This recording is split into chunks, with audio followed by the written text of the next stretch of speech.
12월 3일 20시 22분경 통화에 여쭈겠습니다. 이 통화에서는 어떤 대화가 있었었나요? 일단은 전화를 하셨던 거에 대한 백콜이니까 국정원 1차장 홍장원입니다라고 관등성명을 댔던 것 같고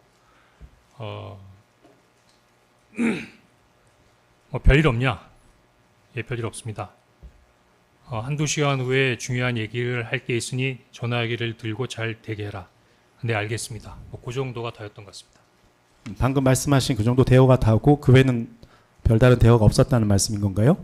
그렇습니다. 그러면 이 당시 20시 22분경 통화에서는 뭐 비상계엄이나 비상계엄 시 뭐 국정원이 어떤 임무를 해야 될지 이런 언급은 없었다는 거네요. 제가 말씀드렸던 게 답니다. 26항입니다. 2024년 12월 3일 이날 통화 이전에 윤석열 전 대통령과 비화폰으로 통화하신 적은 있나요? 처음입니다. 예, 27항은 예, 답이 나왔기 때문에 생략하겠습니다. 자, 28항 묻겠습니다. 증인은 이제 윤석열 전 대통령으로부터 이제 이 통화에서 뭐 한두 시간 후에 중요하게 할 이야기가 있으니 뭐 전화기 잘 두고 대기하라. 이런 취지의 얘기를 들었다고 했는데 그 얘기를 듣고 어떤 조치를 취하셨습니까? 그 다음 어떤 행동을 하셨어요? 바로 본부로 복귀했습니다. 청사에 있는 사무실로 복귀했습니다. 29항입니다. 2024년 12월 3일 22시 27분경 이때는 증인이 그 국정원 집무실에 있을 때가 맞나요? 언제요? 12월 3일 22시 27분경입니다. 10시 27분. 예, 그때는 사무실에 있었을 겁니다. 예, 그때가 이제 윤석열 전 대통령이 대국민 담화를 통해서 비상계엄을 선포할 때였는데요. 네. 그때 증인은 그 집무실에 있을 때 이 비상계엄 선포 사실을 처음 알게 된 겁니까? 네. TV 언론을 통해서 확인하셨어요? 그렇습니다. 이제 비상계엄 선포 이후 상황에 대해서 좀 여쭈겠습니다. 30항입니다. 김용현 증거기록 순번 581번입니다. 예, 증인의 휴대전화 통화 내역 캡처 사진입니다. 저기 개인적인 통화 부분은 좀 지웠고요. 증인의 이 사건 비상계엄 선포 이후인 2024년 12월 3일 22시 33분경 이제 캡처 사진으로는 오후 10시 33분으로 표시되는데요. 당시 국방부 차관이시던 김선호에게 전화를 걸어서 통화한 사실이 있죠. 네. 자, 비상계엄 직후에 김선호 국방부 차관에게 왜 전화를 거셨고 뭐 어떤 내용의 대화를 하셨나요? 비상계엄이라고 하면 국가안전보장에 대한 전반적인 정보를 갖고 있는 국정원이 모를 수 없는 상황이라고 생각했는데 당시로서는 국정원이 아무런 정보도 갖고 있지 않았습니다. 상당히 당황했고 비상계엄의 상황을 파악해 보기 위해서 우선 국방부 측에 있는 국방부 차관에게 비상계엄과 관련된 배경을 묻기 위해서 전화했고 김선호 차관도 모르고 있었습니다. 그럼 증인께서는 어쨌든 비상계엄이 선포되려면 뭐 법령 헌법과 계엄법에 따르면 뭐 전지사변 또는 이에 준하는 국가 비상 상태가 있어야지 비상계엄이 선포되는데 그것을 가장 잘 파악할 수 있는 국정원조차 비상계엄 선포 사유를 정확하게 알지 못해서 그 사유를 알기 위해서 국방부 차관이던 김선호에게 전화해서 상황을 물어봤는데 국방부 차관조차 비상계엄 선포의 구체적인 이유에 대해서 모르고 있었다. 이 말씀인 건가요? 네. 추가해서 묻겠습니다. 김선호 국방부 차관은 뭐 어떤 관계이시길래? 사관학교 동기입니다. 네. 사관학교 동기여서 좀 편하게 연락하실 수 있는 사이여서 국방부 차관 김선호에게 좀 상황을 확인하기 위해서 전화하셨던 거네요. 네. 31항입니다. 김용현 증거기록 순번 581번 홍장원 여인영 일반 휴대전화 통화 내역 캡처 사진입니다. 증인은 이 사건 비상계엄 선포 이후인 2024년 12월 3일 22시 45분경, 그러니까 오후 10시 45분입니다. 그리고 같은 날 22시 46분경 여인영 방첩사령과 전화통화를 한 사실이 있죠. 네. 이날 여인영 방첩사령관과의 통화는 모두 일반 휴대전화로 이루어졌던 거죠. 네. 그 비화폰으로 여인영 사령관과 통화한 건 없으신 건가요? 국정원과 군은 비화폰이 연결되어 있지 않습니다. 네. 마이크를 조금 더 가까이 대서 말씀해 주시면 감사하겠습니다. 예, 31-2항입니다.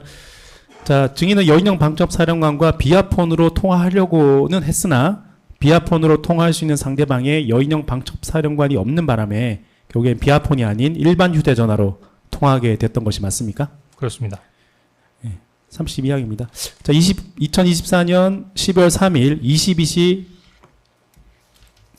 45분경 조금 바꿔서 보겠습니다. 22시 45분경은 이제 통화 내역이 0초로 나왔는데 이때는 통화가 이루어지지 않았었나요?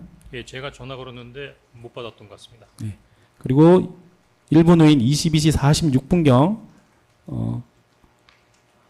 리턴콜이 왔습니다. 예, 여인영 사령관이 이통콜이 왔던 거죠.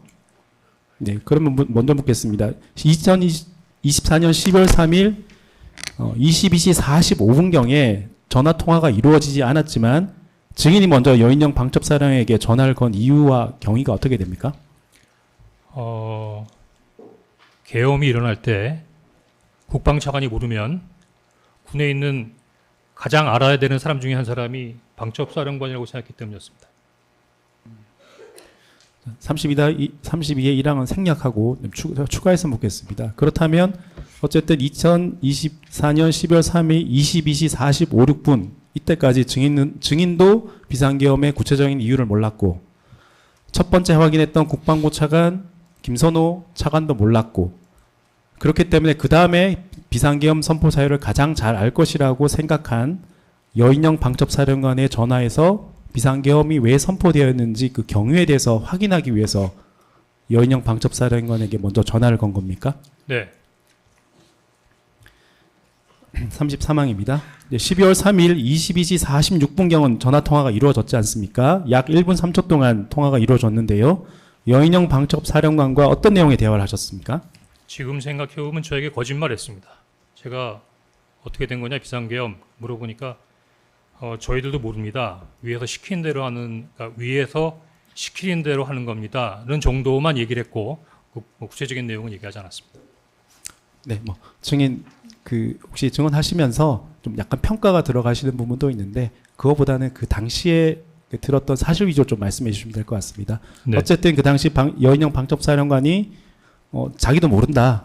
그냥 위에서 시키는 대로 할 뿐이다라고 하면서 자기도 그러니까 여인영 방첩사령관도 비상계엄 선포 사유나 그 구체적인 경우에 대해서는 모른다라고 증인에게 답했다는 건가요? 네. 34항입니다. 12월 3일 22시 46분경 여인영 방첩사령관과 전화 통화를 한 이후 상황입니다. 증인은 조태용 전 국정원장에게 여러 번 전화를 하였으나 연결이 되지 않았고요. 그래서 조태용 원장이 국정원장 공관에 자고 있을 수도 있다고 생각해서 차를 이용해서 국정원 본관과 약 5분 거리에 있는 국정원 원장 공관으로 이동하셨으나 조태용 원장이 부재 중이어서 만나지는 못하셨죠. 10시 46분에 여인영 사령관과 통화가 끝난 이후에 보안폰이기 때문에 통화 내역이 확보가 되지 않았지만 당시 북한 담당하는 2차장하고 과학기술을 담당하는 3차장에도 전화해서 비상계엄의 배경이나 혹시 아는 정보가 있는지를 확인했었습니다. 그 확인한 이후에 앞서 제가 질문 드렸던 대로 국정원장 조태용 원장에게 전화 시도했으나 전화가 안 연락이 안 되었고 됐습니다. 국정원장이 공간에서 혹시 이제 취침하고 있을 거라는 수도 있기 때문에 차를 이용해서 국정원장 공간으로 이동했으나 조태용 원장이 부재 중이어서 만나지는 못했던 거죠. 네.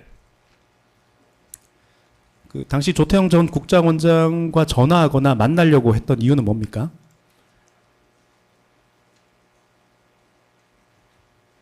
조직에서 어떤 사항이 벌어지면 직속 상관에게 사항 보고를 하는 건 기본인데 더구나 비상계엄 같은 사항이 발생했으면 어떻게 대응해야 되는지의 지침이나 또 제 입장에서는 보고가 필요하다고 봤고 제가 국방차관이나 방첩사령관이나 2, 3차장에게 연락했던 부분도 그냥 TV에서 나오는 것처럼 그냥 비상계엄이 선포되었습니다 라기보다는 비상계엄이 선포가 되는데 어느 정도의 사항을 파악한 상태에서 제 지휘관에게 보고하기 위해서 사항을 파악했던 것이고 그래서 조태용 원장에게 보고하기 위한 연락을 계속했던 겁니다. 저희 1차장으로서 업무상 비상계엄이 선포된 상황에서 업무상 당연히 보고하기 위해서 이제 기관의 수장인 국정원장을 찾았다 이 말씀인 거죠? 네. 35항입니다. 김용현 증거기록 순번 581번입니다. 역시 이제 대통령 홍장원 비아폰 통화 내역 캡처 사진 제시하겠습니다. 2024년 12월 3일 22시 53분경입니다. 윤석열 전 대통령이 증인의 비아폰으로 전화를 걸어 약 1분 24초간 통화를 하였는데요. 이 통화에서는 어떤 통화를 하셨나요? 대화를 하셨나요?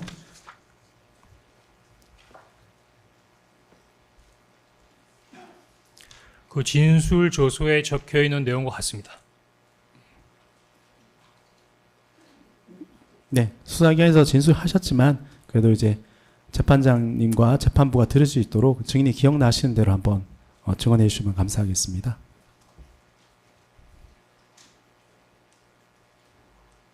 뭐 내용을 보시거나 뭐 이렇게 하시면 안 됩니다. 그냥 기억나는 대로 말씀해 주시면 됩니다. 보고하려는 게 아니라 앞에 계시는데 그 앞에서 얘기하는 게 좀 그래서 그런데 이야기하겠습니다. 당시 22시 53분에는 조태원장 그 공관으로 들어가서 조태원 원장이 있나 없나를 확인한 상태에서 추가적으로 운전원이나 수행팀에 연락을 하기 위해서 연락 조치를 하고 있는 중이었는데 그때 보안폰이 울렸습니다. 받지라고 하면서 그 비상계엄 방송을 받느냐라고 물어보시는 것 같은데 받지 그저고 다 잡아들여서 이번에 닦아 정리해라라는 말씀과 국정원에도 지금 주시겠다는 건지 나중에 주겠다는 부분의 시점은 없지만 대공수사권을 지원해 주겠다는 내용 그리고 방첩사를 지원해라. 단순하게 방첩사를 지원하는 게 아니라 인원이나 예산이나 하여튼 무조건 방첩사를 지원하라고 강하게 말씀하셨던 것이 기억이 납니다.